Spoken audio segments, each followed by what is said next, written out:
58 তো দেখো কি বলেছে শোনো বলছে বর্তমানে মানে আজকের দিনে দাঁড়িয়ে পিতা এবং তার দুটো পুত্র আছে পিতা মানে বাপ আছে আর দুটো বেটা আছে তার মানে কজন হলো মোট তাহলে তিনজন তো তিনজনের বয়সের গড় হচ্ছে 27 বছর তাহলে একটা বাপ আছে আর দুটো বেটা আছে মোট হলো তিনজনের বয়সের গড় 27 আজকে তাহলে বলো তো তিনজনের মোট বয়স কত 3 গুণ 27 তাহলে 3 গুণ 27 হচ্ছে এটা মোট বয়স এত দূর বুঝে গেলে হ্যাঁ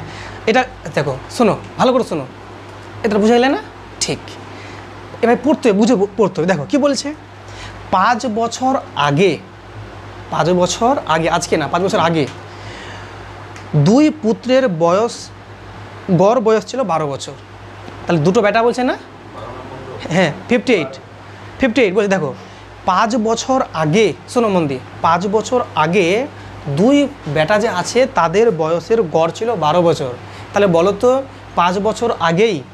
দুটাও বেটার মোট বয়স কত ছিল 24 তাহলে এটা কত বছর আগে 5 বছর আগে 5 বছর আগে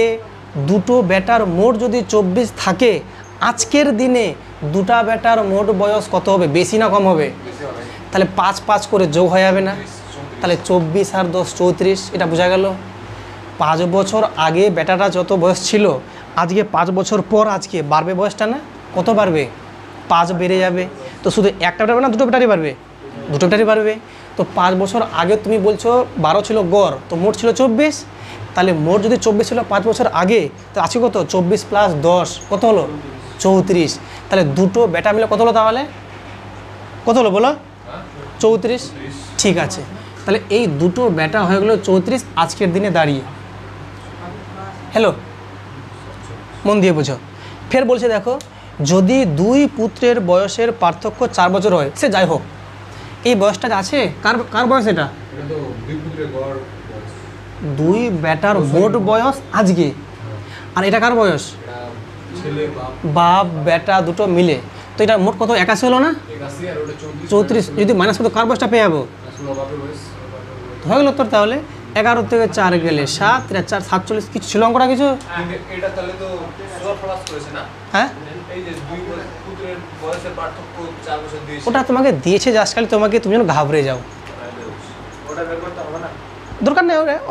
আমাকে যদি বলতো বেটার বয়স কত তাহলে ভাবতাম আমাকে বাপের বয়স কত চেয়েছে না তো তুমি বলো তো এই বয়সটা কার বাপ বেটা সবাই মিলে আর এই বয়সটা কার শুধু দুটা বেটার তো বাপ আর দুটা বেটা থেকে যদি দুটা বেটা বাদ দিই তো বাপ পেয়ে যাবো না নে হয়ে গেছে কমপ্লিট কি অঙ্ক বোঝা যাচ্ছে কি আছে না আরামসে ক্লিয়ার হচ্ছে আশা করি নেক্সট